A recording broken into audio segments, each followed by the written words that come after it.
Assalamualaikum warahmatullahi wabarakatuh. Selamat siang kepada sahabat sekalian, guru besar dan senior yang kami hormati. Kembali lagi kita di acara Tanya Apa Saja, yaitu sampai pada Tanya Apa Saja yang ke-31 dengan tema dari tim dari Veto Maternal, yaitu post-term dan permasalahannya. Telah hadir di tengah-tengah kita, yaitu para pakarnya, yaitu Dr. Nadir Abdullah, spesialis Opjin konsultan, selaku moderator juga, dan juga kedua narasumber, yaitu Dr. Hermanto, SPUG konsultan, dan juga Dr. Hanisha Ersa Gumilar, SPUG konsultan. Sebelumnya, seperti biasa, kami persilakan kepada Dr. Brahmana, selaku Ketua Departemen Obstetrik Ginekologi FK UNER, untuk membuka. Kami persilakan, Dr. Brahmana. Ya, Assalamualaikum warahmatullahi wabarakatuh. Mohon maaf saya kondisi mobile di kantor POGI. Terima kasih Dr. Seto, Dr. Pandu, Dr. Firda, dan semua tim yang awal acara ini. Yang terhormat Dr. Nadir, Dr. Hermanto, Dr. Ersa, terima kasih banyak berkenan mengisi acara. Dan semua para guru besar, para senior dan sejawat audiens semua. Jadi ini yang ke-31 kalau saya tidak salah ya. Terima kasih. Mudah-mudahan.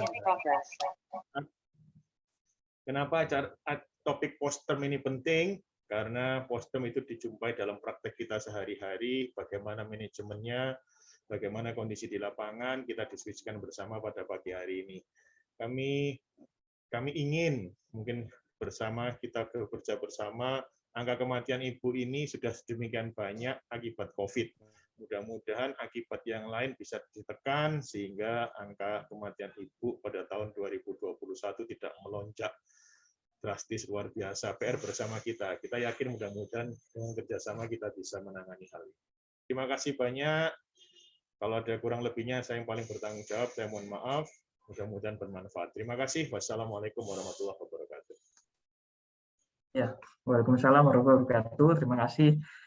Jadi ada Dr. Brahmana yang buka acara. Mungkin untuk mempersingkat waktu karena kita hanya 1 jam saja, kami persilakan sekali lagi seperti biasa pada seluruh peserta bila ingin mengajukan pertanyaan bisa menulis di kolom chat atau di fitur Q&A. Kami persilakan kepada Dr. Nadir. Monggo, Dok. Terima kasih atas waktu dan kepercayaannya. Assalamualaikum warahmatullahi wabarakatuh. Selamat pagi, salam sejahtera untuk kita semua. Pada task kali ini topiknya post-term dan permasalahannya. Dengan narasumber yang sudah kita kenal semua, Dr. Hermanto dan Dr. Ersa Gumilar. Mungkin sebelum ini sudah ada satu pertanyaan. sebelum menjawab pertanyaan, mungkin ada yang akan disampaikan sebagai awal diskusi ini kepada Dr. Hermanto. Kami persilahkan, monggo.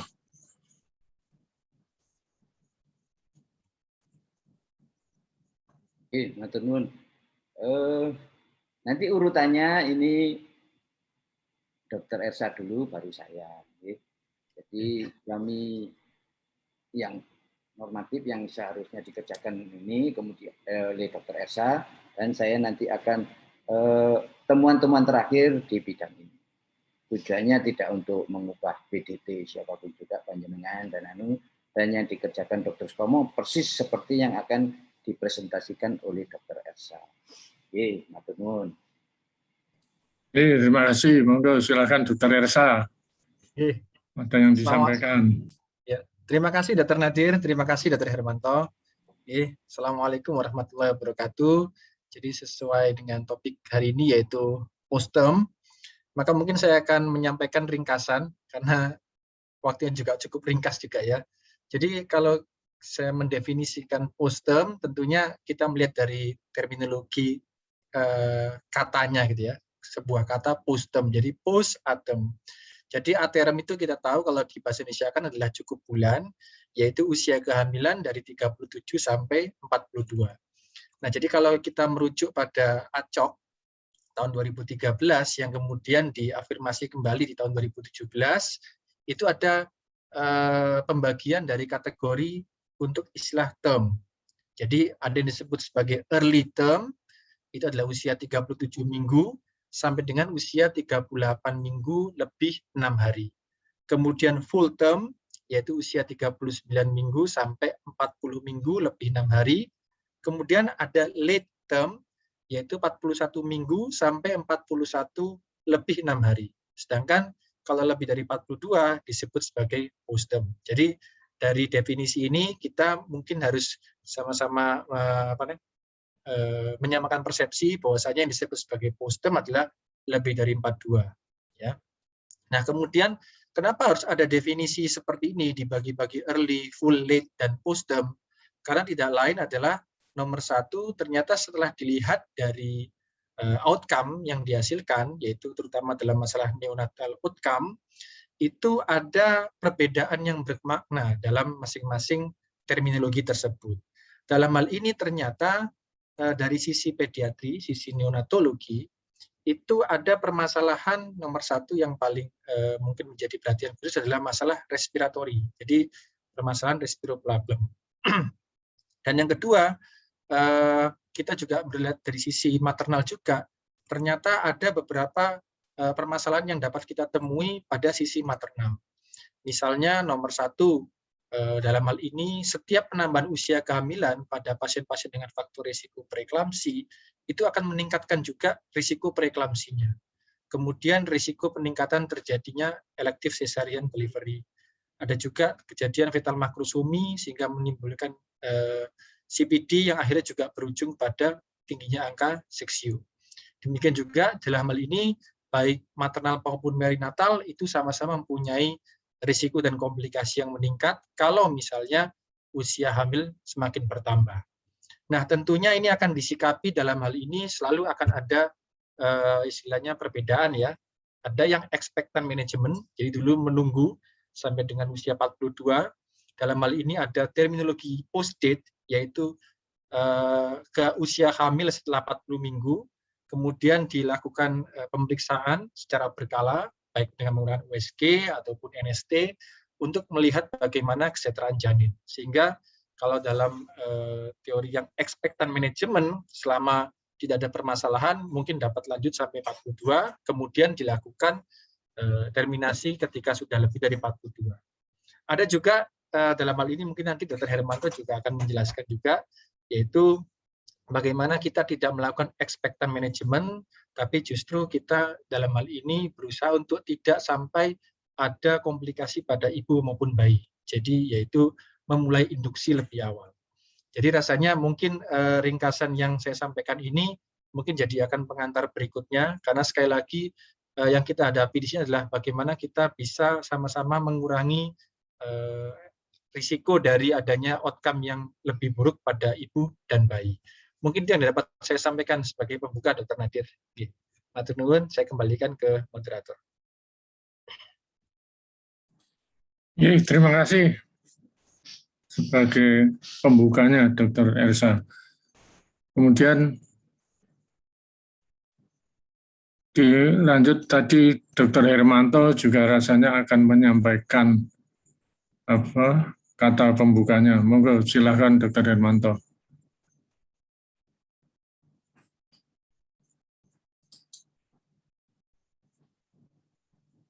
Dr. Hermanto, monggo dipersilakan.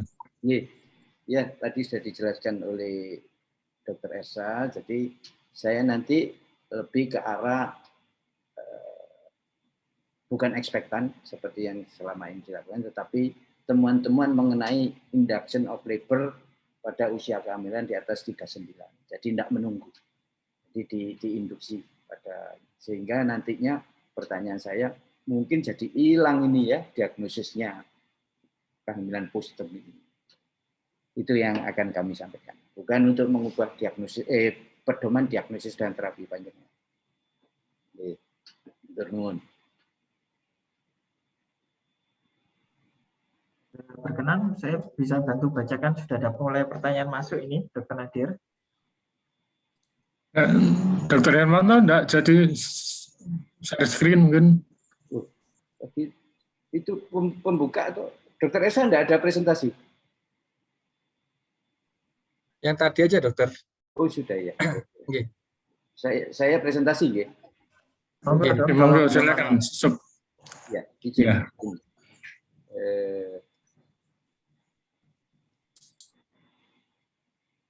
Ya, apa sudah terlihat nggih? Sudah. Slide ya. Ya, mudah-mudahan kelihatan. Jadi masalah kehamilan lewat waktu ini, postpartum tadi sudah dijelaskan oleh Dr. Esa bahwa mungkin nantinya apakah akan berakhir ya, hilang nanti ada satu diagnosis yang diobstetri yang hilang nantinya ya. Oke, ini rangkumannya. Sebagai contoh di buku Quinan ya, Protocol for High Risk Pregnancy tahun 2021 ini subbab postpartum itu sudah tidak ada ya. Yang buku 2000 di bawah 2020 masih banyak ya, masih sebuah piano. Itu dasarnya apa? Mungkin ya karena ini ya.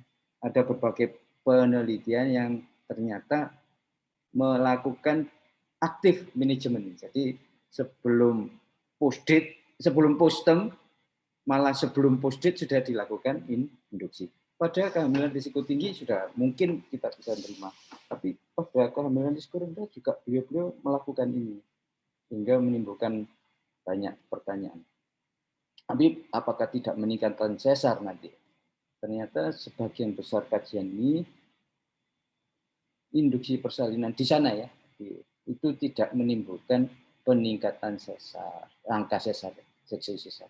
Atau di Indonesia belum ada angkanya. Ini bukti-buktinya. Jadi arrive trial ini yang paling banyak ya, prospektif ini. Mengurangi risiko sesar, mengurangi hipertensi dalam kehamilan, mengurangi masalah neonatus yang seperti disebutkan oleh Dr. Elsa tadi.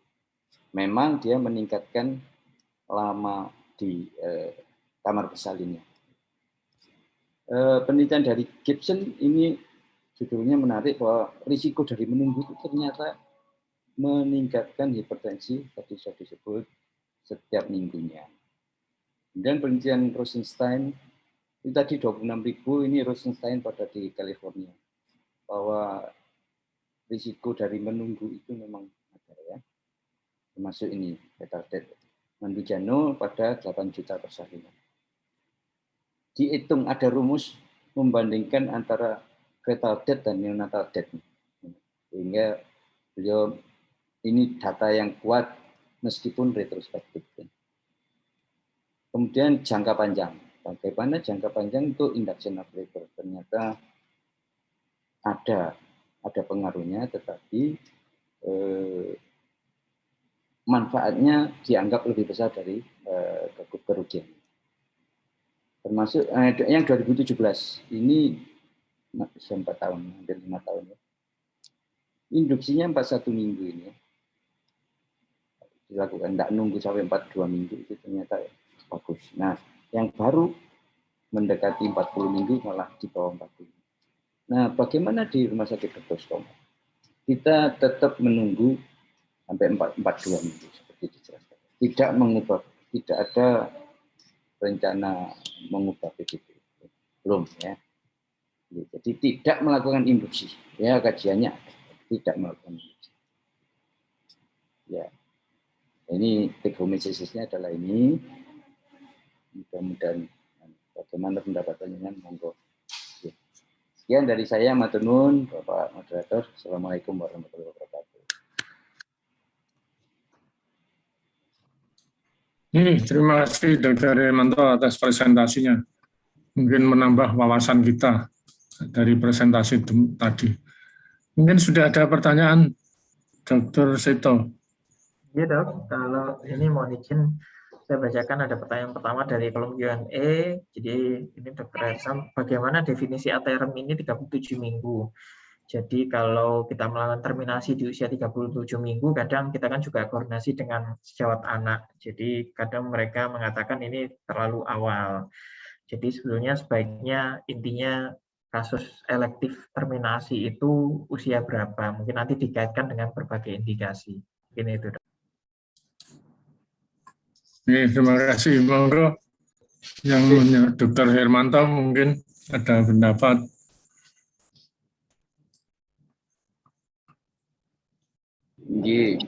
Kita usia kehamilan ya 37 minggu mungkin hanya untuk preeklamsi ya.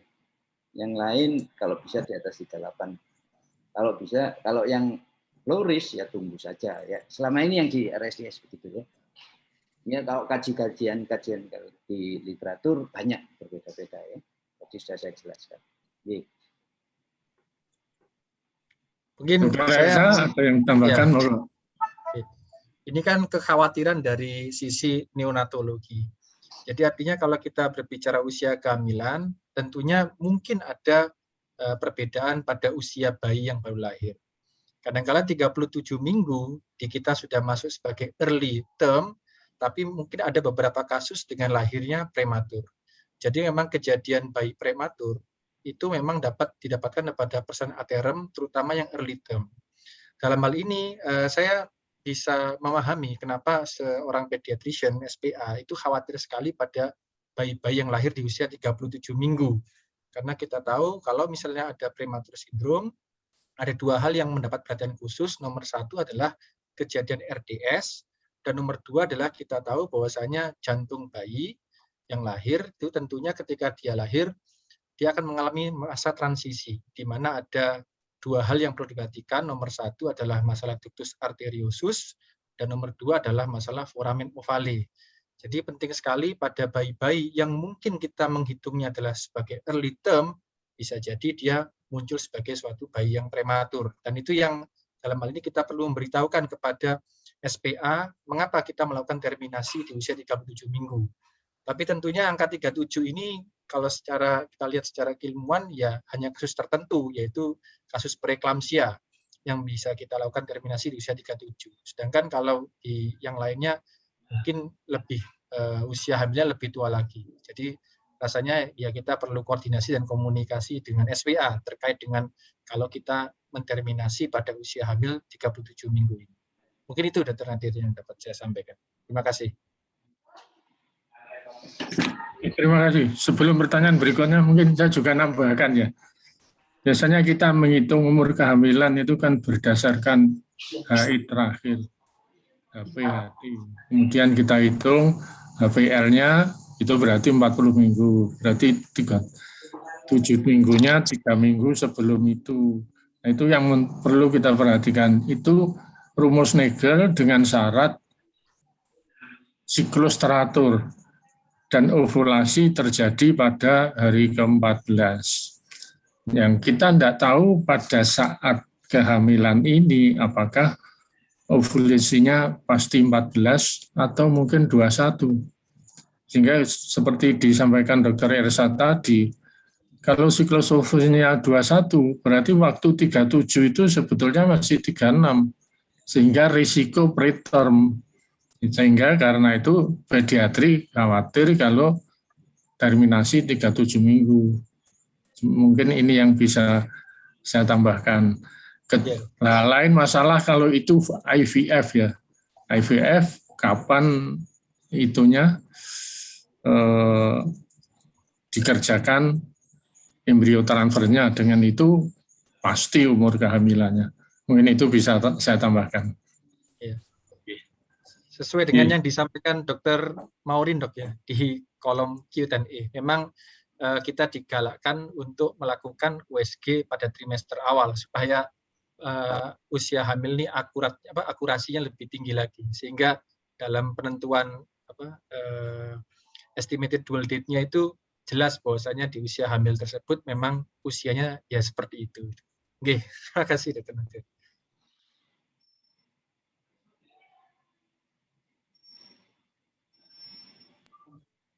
Masih mute, Dr. Nadir? Ya, pertanyaan berikutnya ada Dr. Seto. Izin saya bacakan, Dok. Jadi dari Dr. Ferry ini bertanya, pengalaman sehari-hari kita kan menunggu terminasi sampai 42 minggu. Tapi biasanya pengalaman beliau mungkin pengeluaran bayinya yang kurang bagus, jadi ketubannya sudah hijau, kental. Jadi biasanya mungkin kebijakannya nanti di tempat Dr. Ferry berdinas ini 41 minggu indikasi karena oligohydramnion. Jadi rata-rata 41 minggu ini AV-nya sudah kurang dari 8. Jadi kurang, karena luaran bayinya akan lebih bagus daripada menunggu 42 minggu. Mungkin mohon pendapatnya. Iya, monggo. Dr. Hermanto mungkin ada. Nah, ini yang masai Dr. Ersa ini, monggo silakan. Ya, Dokter, terima kasih Dr. Ferry atas pertanyaannya. Jadi memang kalau kita melihat realita di lapangan, apalagi jika dalam hal ini kita di Center Pendidikan, tentunya dalam kita melihatnya harus secara objektif, yaitu dalam hal ini kalau kita melihat bahwasanya ada indikasi untuk melakukan terminasi, memang kita lakukan. Hanya saja kita harus memahami fisiologi kehamilan, kalau misalnya sudah melebihi dari 40 minggu, memang ada dua hal yang perlu diperhatikan. Nomor satu adalah ada tidaknya insufisiensi plasenta dan ada tidaknya permasalahan pada cairan ketuban. Khusus cairan ketuban, kita memang paham bahwasanya sejak usia 36 minggu, cairan ketuban itu perlahan-lahan dia akan berkurang. Sehingga dalam hal ini kalau sudah lebih dari 40 minggu, memang kita harus melihat apakah ini masih cukup atau sudah berkurang.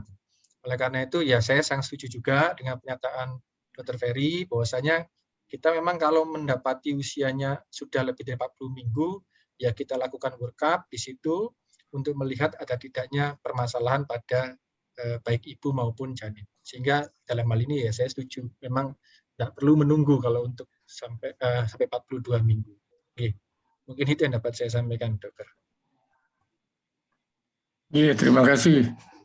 Dr. Seto, mungkin ada pertanyaan paling awal Dr. Haryo Narutomo ya. Tadi. Ini, Assalamualaikum, mohon izin bertanya, secara teori postterm itu usia kehamilan di atas 42.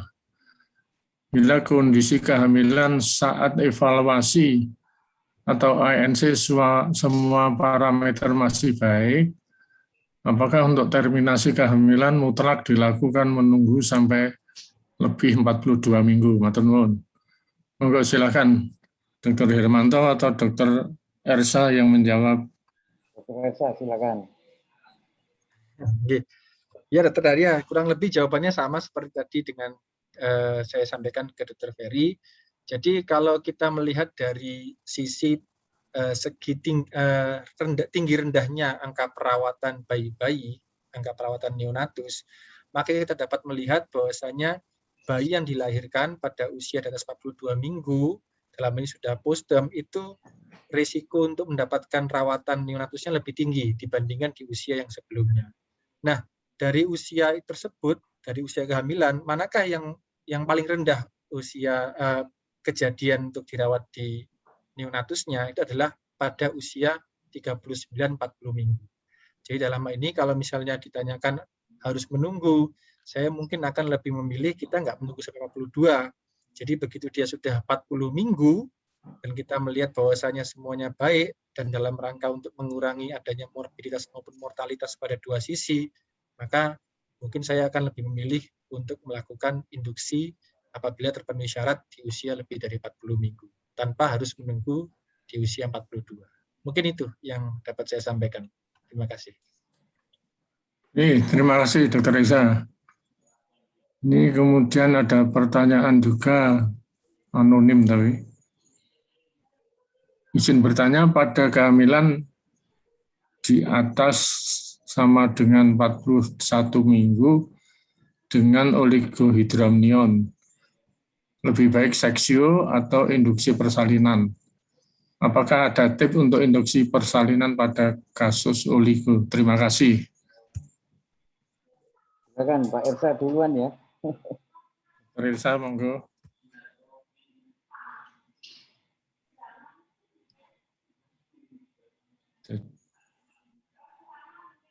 Masih mood, Dr. Reza. Oh ya, mohon maaf. Oke, terima kasih. Kalau pada kasus oligohidramnion, ini kita melihat bahwasanya oligohidramnion itu apakah mutlak dilakukan persalinan SC, apakah semua harus dilakukan SC. Bagi saya yang penting adalah ada satu pemeriksaan yang sangat objektif, apakah oligohidramnion yang ditemui pada pasien tersebut itu layak untuk dilakukan pervaginam. Caranya adalah kita melakukan satu yang paling mudah NST. Dan kalau perlu kita melakukan CST, yaitu contraction stress test. Kalau kita melakukan CST, jadi artinya dalam hal ini kita mencoba mensimulasikan persalinan pervaginam. Artinya adalah ketika kita mencoba melakukan CST dan ternyata hasilnya kurang baik, berarti artinya dia dalam keadaan infartu yang nanti terjadi pada saat persalinan pervaginam, mungkin outcome-nya juga kurang bagus. Sehingga dalam hal ini, maka pasien tersebut bisa dilakukan persalinan secara perabdominal.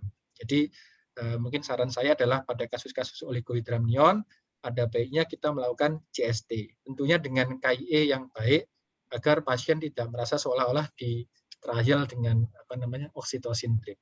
Mungkin itu yang dapat saya sampaikan. Mungkin Dr. Hermanto ada tambahan mungkin, Dok. Ya, saya setuju. Kalau oligohidramnion ya induksi ya, bukan di sesar. Harus ada parameter lain. Oke, hatur nuhun. Terima kasih. Jadi sebagai tambahan bahwa untuk induksi kita harus yakin tidak ada kontraindikasi untuk ibu dan juga aman untuk bayinya. Selama kedua-duanya aman, masih bisa dilaksanakan induksi. Kalau tidak salah demikian ya. Terima kasih. Pertanyaan berikut dari Dr. Iman Rahmanto. Mohon izin bertanya, Dok. Pasien seringkali shopping dokter, jadi pindah-pindah dokter maksudnya ya. Pada kasus lebih 40 minggu.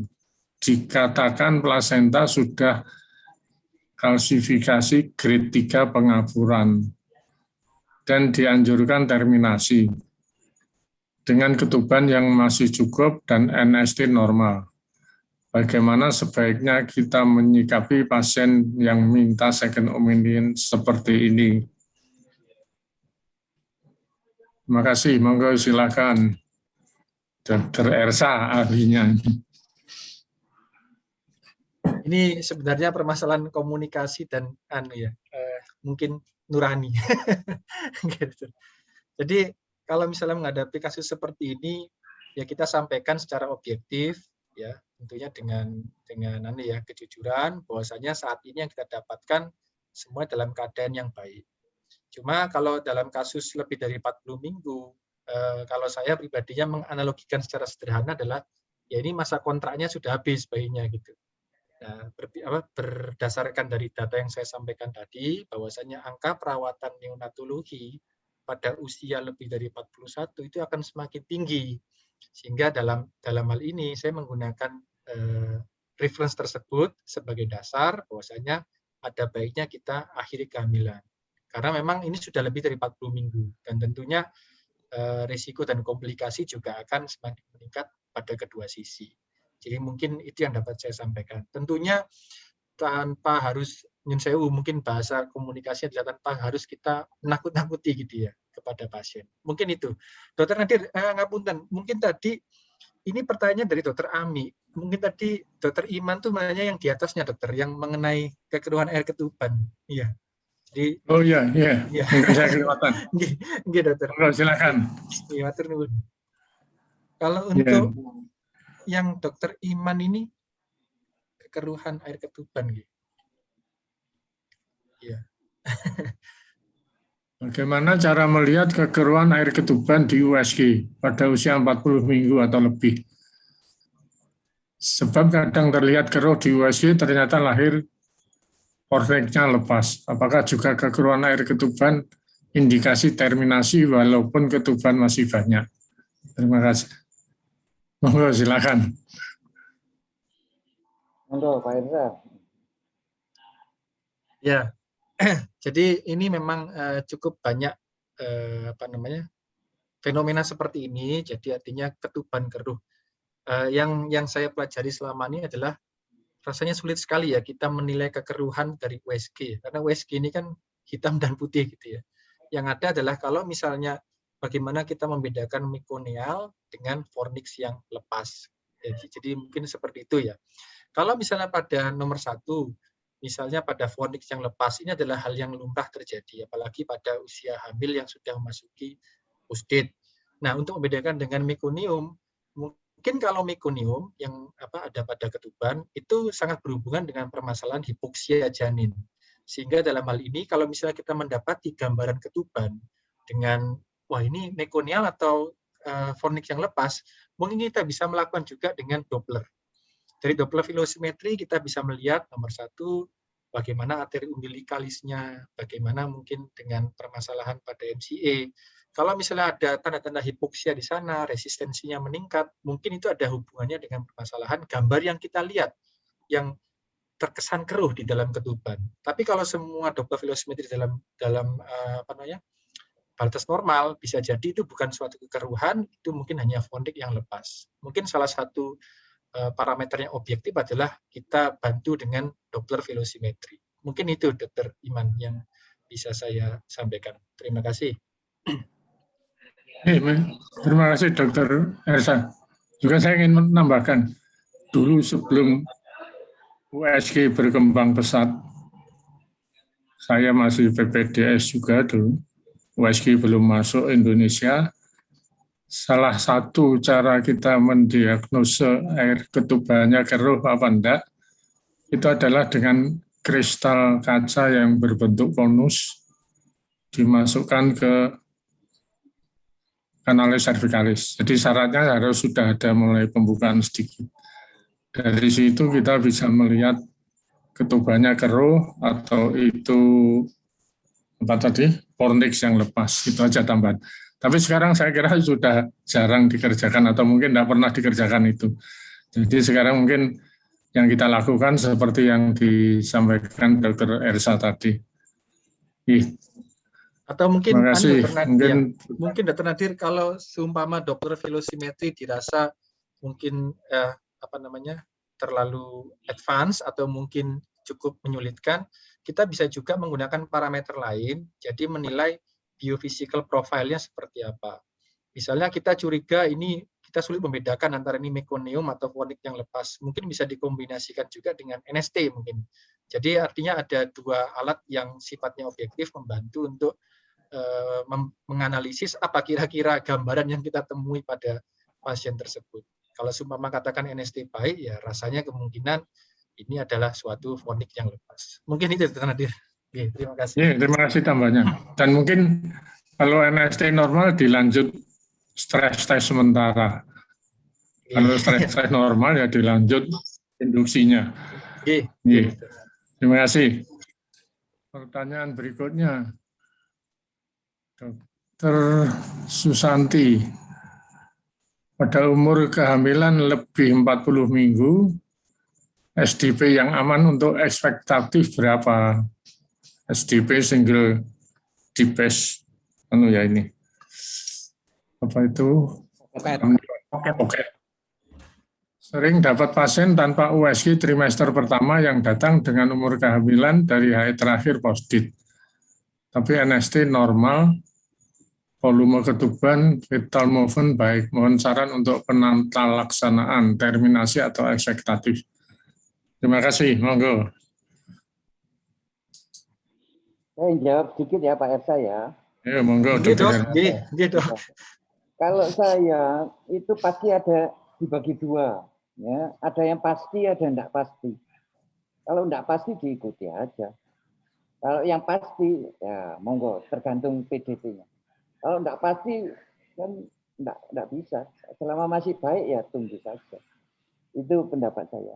Yes, matur nuwun. Dokter Ersa mungkin tambahkan. Ya, kalau single deepest pocket ini kan kita sepakat bahwasanya kalau lebih dari 3 cm dikatakan normal kan. Tapi ada baiknya juga kalau misalnya kita mungkin merasa kurang yakin dengan SDP, monggo mungkin bisa dicoba dengan menggunakan AVI gitu ya. Jadi artinya kita ada parameter yang bisa membandingkan tersebut. Kemudian kalau misalnya katakan kita nggak yakin betul dengan usia kehamilan, saya setuju dengan Dr. Hermanto, mungkin masih ada tempatnya untuk kita melakukan ekspektatif, tentunya sambil kita menggunakan dua parameter pemeriksaan yang berbeda, dengan USG, dengan mesin CTG, sehingga kita bisa dapatkan bagaimana kesimpulan dari biophysical profile-nya. Jadi artinya kalau misalnya katakan masih baik, kita bisa minta pasien untuk kontrol kembali di pekan mendatang. Sekaligus juga KIE kepada pasien mengenai emergensi apa yang mengharuskan pasien tersebut datang ke rumah sakit. Mungkin itu yang dapat saya sampaikan. Terima kasih. Nuntun nuwun. Cuma nambahkan juga tadi tentang kepastian umur kehamilan ya. Seringkali memang juga saya mendapatkan kalau pasien datang ke kita sudah trimester 3 dan ditanya LMP itu sering lupa, HI terakhir itu sering lupa. Sehingga apakah ini betul post-date atau benda? Nah, mungkin ada satu, saya ingat di alarm itu.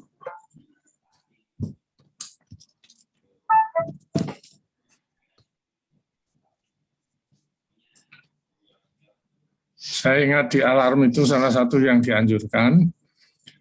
Kalau kita ada kesempatan memeriksa pasien di awal kehamilan, dengan demikian biasanya pastinya HPHT-nya masih yakin dia. Dan kita bisa melakukan apa tadi seperti yang disampaikan Dr. Morin, konfirmasi umur kehamilan. Nah, sebaiknya di awal itu kita sampaikan ke pasien tersebut HPL-nya, hari perkiraan lahir atau EDC-nya.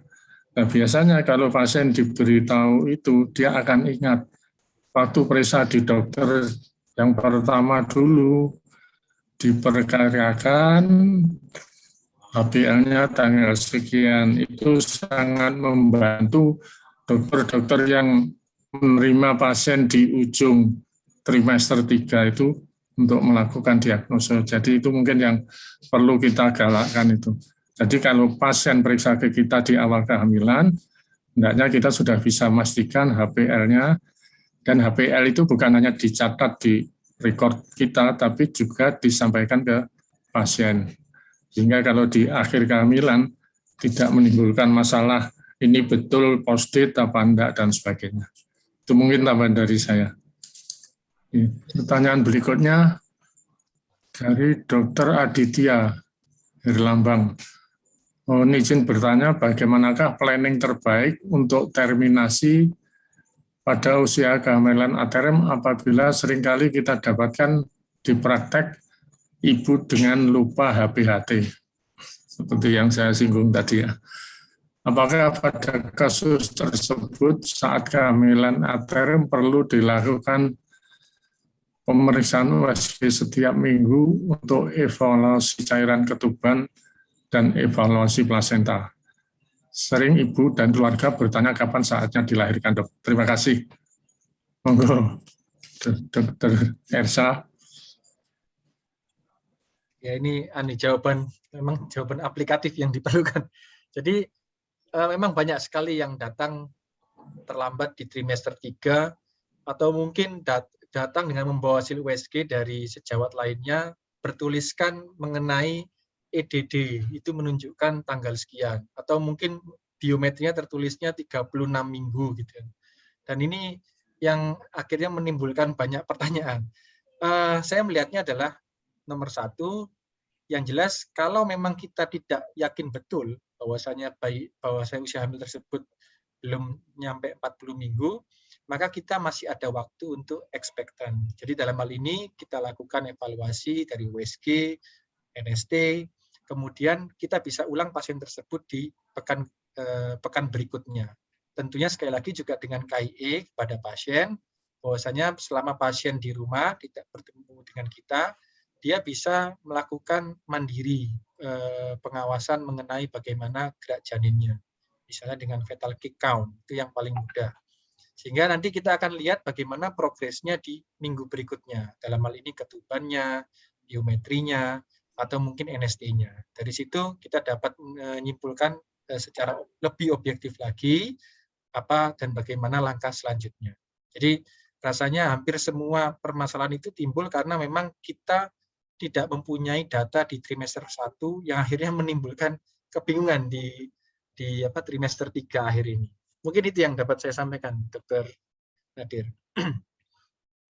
Terima kasih. Mungkin Dr. Hermanto ada tambahan? Belum ada, Dok. Setuju. Terima kasih. Ini ada pertanyaan berikutnya. Anonimus juga, apakah derajat maturasi plasenta yang tinggi merupakan indikasi terminasi? Monggo, Dr. Ersa. Ya, jadi indikasi terminasi tidak bisa dilakukan hanya karena berdasarkan derajat maturasi plasenta saja.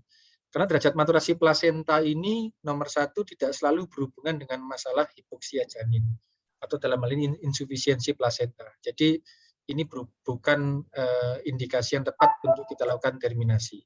Maturasi plasenta itu menandakan bahwasanya memang plasentanya gradingnya sudah usia tua sesuai dengan usia hamil. Jadi artinya tidak bisa dijadikan sebagai indikasi terminasi. Terima kasih. Terima kasih. Mungkin saya nambahkan juga, saya dulu pernah membaca, memang derajat maturasi plasenta tidak bisa untuk menentukan terminasi tadi ya.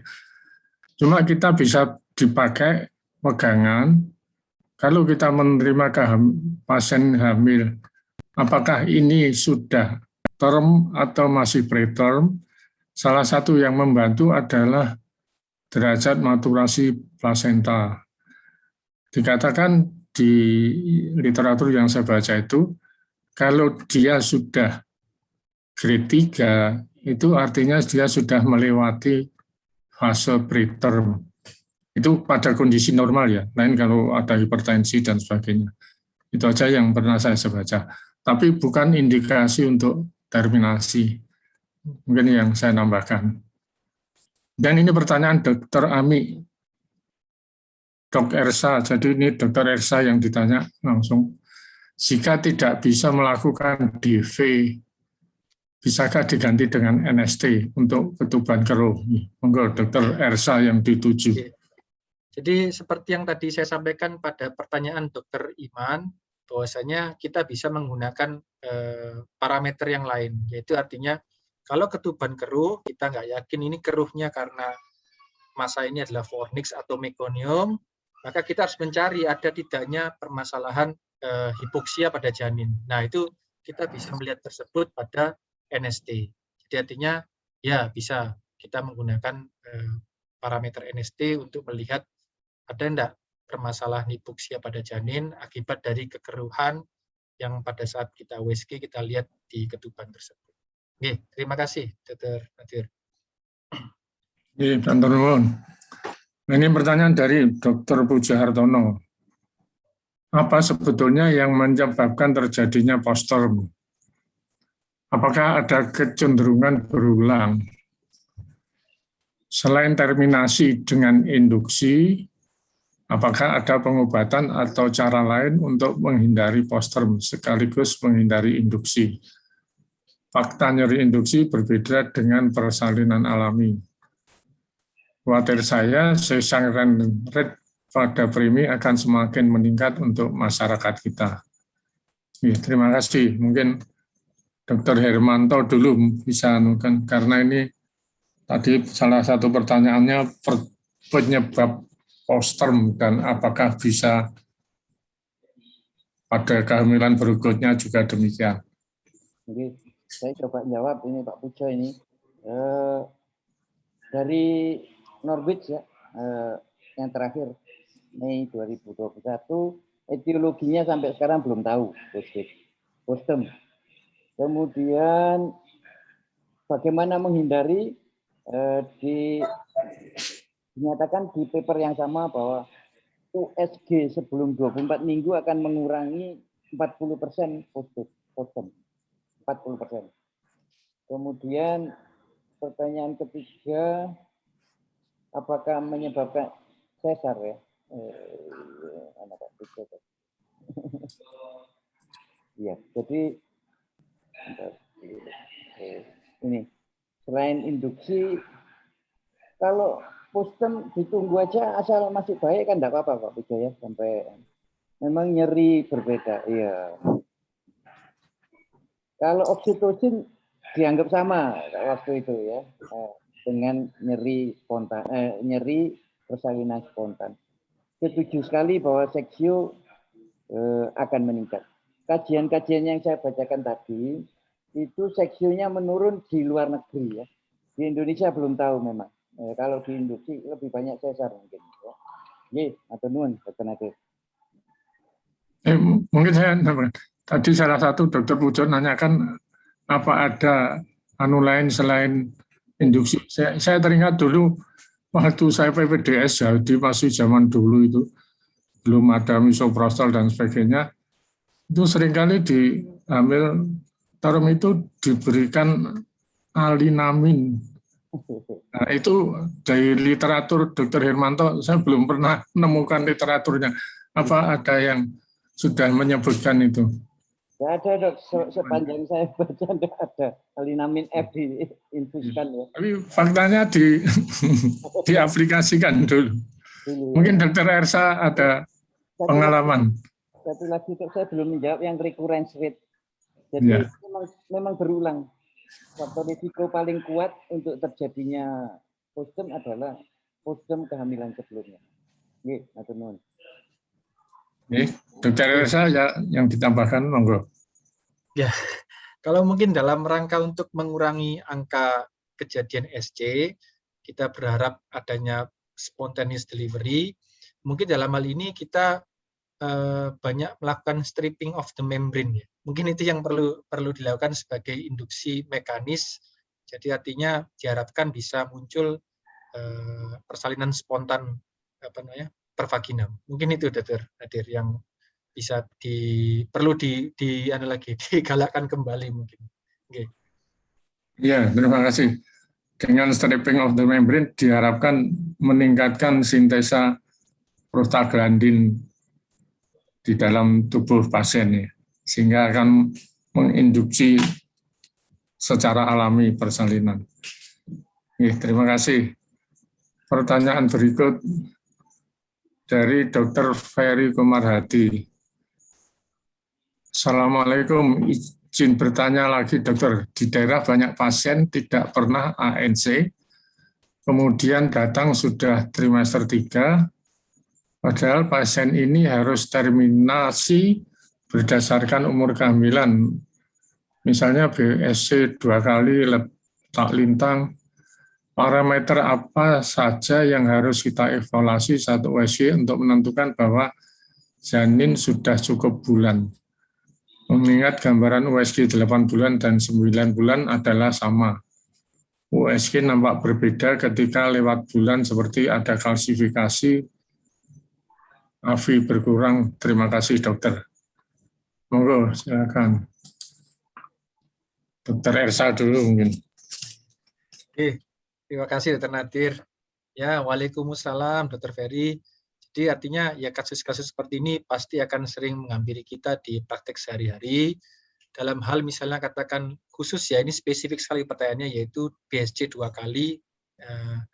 Ini memang kita perlu berhati-hati karena memang BSC 2 kali ini adalah salah satu, kalau misalnya dia terjadi persalinan spontan, maka risiko rupturnya pun juga akan lebih meningkat dibanding yang tidak BSC atau BSC-nya kurang dari 2 kali.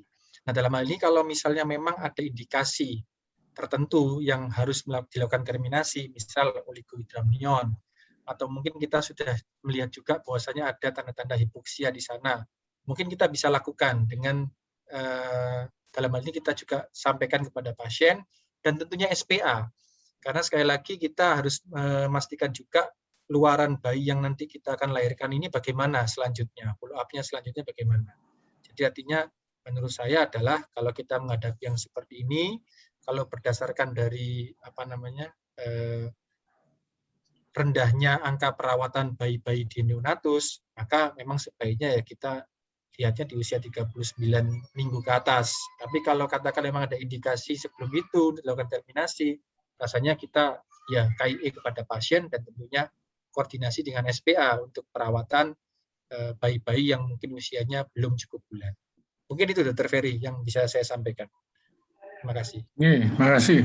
Ada tambahan Dr. Hermanto mungkin? Nggak ada, Dok. Mungkin saya juga nambahkan, mungkin Dr. Ferry ini salah satu intinya adalah jangan sampai kita melahirkan ternyata masih preterm itu. Tadinya yang itu. Nah itu yang kalau memang itu mungkin bisa dari salah satunya asal ibunya tidak ada diabetes, tidak ada apa-apa ya. Mungkin estimate fetal weight bisa membantu bahwa ini kemungkinan bukan preterm. Atau bisa juga mungkin, tapi ya rada invasif ya. Itu adalah amniocentesis kemudian dilakukan seq test. Kalau kita mau terminasi memastikan bahwa LS rasionya sudah cukup, jadi risiko RDS-nya sudah rendah. Itu aja mungkin tambahan dari saya. Terima kasih. Pertanyaan berikut.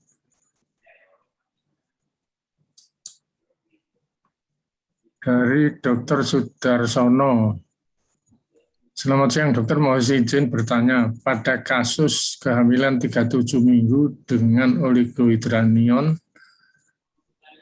dengan skor BPP 8, biophysical profile yang pemeriksaan Doppler didapatkan peningkatan RI arteri umbilicalis tanpa adanya CPR.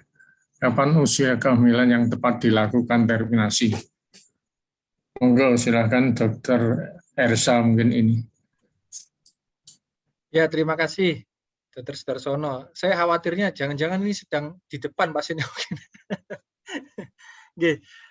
Saya melihatnya begini karena ini kasusnya sangat spesifik sekali. Kalau sudah sampai ada kata CPR di sana, cerebroplacental ratio, kita tahu bahwasanya kalau CPR kurang dari 1, itu merupakan suatu tanda brain sparing effect. Jadi artinya ada usaha untuk penyelamatan organ-organ penting di janin. Dan itu mengarah kepada permasalahan hipoksia yang cukup berat. Jadi kalau sekarang usia 37 minggu, kembali ke teori bahwasanya maturasi paru semua sudah baik, sudah terjadi, dan BPP-nya 8, bagus. Kemudian memang ada peningkatan RI tapi belum ada CPR. Rasanya kita nomor 1, kita satu KIE kepada pasien bahwasanya oligohidramnion ini disebabkan karena apa dulu? Apakah ada riwayat sebelumnya oligohidramnion juga atau pada saat ini oligohidramnion? Kalau misalnya tidak ada riwayat oligohidramnion sebelumnya, mungkin kita bisa melihat, kita bisa evaluasi di pekan mendatang, tapi tentunya juga mohon mungkin bisa ditambahkan dengan parameter lainnya, yaitu berupa NST mungkin. Tapi kalau misalnya dia ada riwayat oligohidramnion di sebelumnya, bisa jadi ada sesuatu yang progres, dan rasanya sangat berkaitan sekali dengan permasalahan insufisiensi plasenta, ada baiknya mungkin kita tidak menunggu dan bisa kita lakukan terminasi. Jadi artinya perlu ditambahkan juga parameter pemeriksaan yang lainnya, yaitu berupa NST. Terima kasih, dokter. Oke, terima kasih. Dr. Hermanto mau nambahkan? Enggak ada, Dok. Oke. Kalau enggak, ini dari Dr. Beatrix. Ini mungkin yang ada korelasinya dengan tadi cervical ripening tadi, stripping. Mohon izin dokter untuk mencegah postterm, apakah bijak atau direkomendasikan untuk mengkaki IE pasien untuk koitus hati-hati dengan sperma dibuang di dalam sejak usia 38-39 minggu. Matur nuwun dokter. Oh, ini Dokter Hermanto, monggo silakan. Nggak ada dok. Ada Dokter Ersa mungkin pengalaman dari pasiennya. Iya, jujur saya belum pernah membaca satu laporan, maksudnya dalam hal ini sperma sebagai induksi alami gitu ya. Saya belum pernah. Kalau ada, tentunya pasti sudah menjadi protap tertentu, atau mungkin bahkan dijual sintetik sperma mungkin untuk sebagai induktor alami. Tapi yang jelas ada satu yang pernah saya lihat, yaitu adalah masalah mekanik. Jadi artinya nyun sewu di sini dari momentum gaya yang dihasilkan ketika terjadi hubungan itu yang menimbulkan adanya stimulasi terhadap kontraksi. Jadi bukan spermanya, tapi ininya mungkin ya, gaya atau momentum yang dihasilkan itu. Gitu. Jadi artinya trauma mekanis yang dihasilkan itu akan menimbulkan stimulasi dan pengaktifan reseptor oksitosin. Mungkin itu, tapi itu pun juga jurnal itu pun juga tidak banyak. Gitu. Jadi rasanya kok ya kalau misalnya untuk sebagai mencegah postpartum kok rasanya belum belum ada keterkaitannya. Mungkin gitu dokter. Terima kasih. Atau mungkin sperma itu mengandung prostasiklin, yang ya, suatu betul, awal dari prostaglandin itu. Iya betul. Cuma masih itu misteri kan dok ya, masih misteri. Ya. Dan cuma perlu diingat salah satu risikonya adalah terjadinya ketuban pecah. Kalau koitus pada trimester akhir itu salah satu risiko juga. Terima kasih.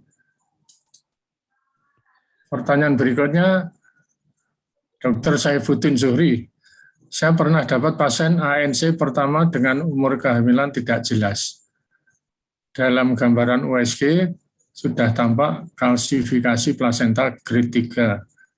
Namun dengan berat janin sekitar 2000. Kebetulan indikasi terminasi saya seksio karena curiga UGR. Setelah lahir ternyata tampilan bayi masih prematur. Mohon penjelasan tentang kasus ini. Plasenta tampak sudah tua, namun bayi ternyata prematur. Terima kasih.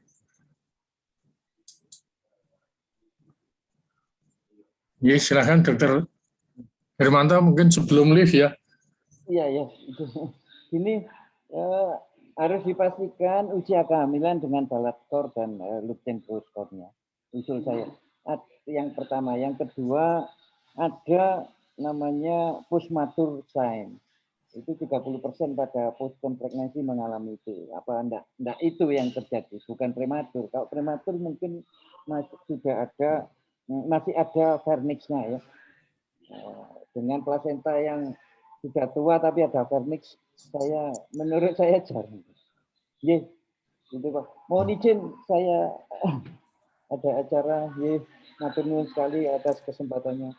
Ya, dok. Sebetulnya ini juga waktunya sudah pas, memang pukul 11 kita selesai. Mungkin sekalian bila mana Dokter Hermanto ada penutup atau resume dok. Ini nanti dengan Dokter Ersa juga Dokter Nadir juga. Saya dulu Jadi yang saya kemukakan tadi adalah kajian-kajian dari berbagai pakar tentang usia kehamilan, terminasi, induction of labor. Jadi di Sutomo tidak dilakukan itu, tetap 42 minggu atau 41 minggu. Matur nuwun. Assalamualaikum warahmatullahi wabarakatuh. Waalaikumsalam. Dokter Ersa mungkin. Ya, saya mungkin menekankan pentingnya kita di lebih hulu lagi, yaitu nomor satu kita sesama mengingatkan juga sesama sejawat bahwasanya pemeriksaan di trimester pertama itu sangat penting karena itu akan meningkatkan akurasi tentang usia hamil yang sesungguhnya. Itu yang pertama. Yang kedua, juga membantu kita dalam menegakkan kapan sebenarnya estimated due date-nya, sehingga tidak jatuh dalam keadaan post-date maupun postem.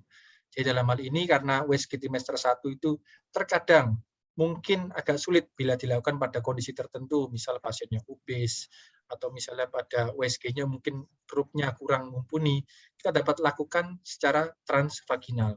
Karena sekali lagi, dalam praktik di lapangan, rasanya transvaginal ini nomor 1 kurang banyak digunakan untuk mendeteksi nomor 1 adanya GS, kemudian letaknya, sehingga kita mendapatkan data di trimester 1 itu kurang. Karena mungkin ya dalam hal ini penggunaan TVS itu juga tidak banyak digunakan. Mungkin itu yang dapat saya sampaikan, Dr. Nadir. Terima kasih. Ya, terima kasih. Juga saya nambahkan juga mengingatkan lagi, jadi pemeriksaan awal di trimester 1 itu sangat penting untuk menentukan HPL atau EDC, dan jangan hanya ditulis di rekor kita, hanya kita yang tahu, tapi yang penting kita beritahukan ke pasien, sehingga mungkin kalau di trimester akhir si pasien itu pindah ke dokter lain, itu tidak menimbulkan masalah. Itu aja tambahan dari saya. Dan karena waktu juga yang sudah membatasi kita, saya akhiri tas kali ini dan saya kembalikan ke host Dr. Seto. Terima kasih Dr. Seto. Oke, selamat malam Dr. Nadir. Terima kasih, alhamdulillah sudah kita sebetulnya masih banyak pertanyaan dari kolom chat maupun Q&A, karena saya yakin juga tema postem ini sangat menarik dan sangat banyak ditemui di praktek klinis kita sehari-hari. Tapi memang waktu yang membatasi, insya Allah nanti tetap kita catat dan semoga bisa dibahas di tema dari Veto Maternal berikutnya. Terima kasih sekali lagi atas kehadiran seluruh narasumber, jadi Dr. Nadir, Dr. Hermanto, Dr. Ersa, dan juga senior yang lain, Veto Maternal, Dr. Adit, Dr. Agusul, Dr. Gala, dan juga yang lainnya senior seluruhnya. Kita ketemu lagi pada acara Tanya Apa Saja hari Rabu minggu depan. Semoga kita senantiasa sehat. Izin kami tutup. Wassalamualaikum warahmatullahi wabarakatuh. Atur nuhun, Dok. Waalaikumsalam warahmatullahi wabarakatuh.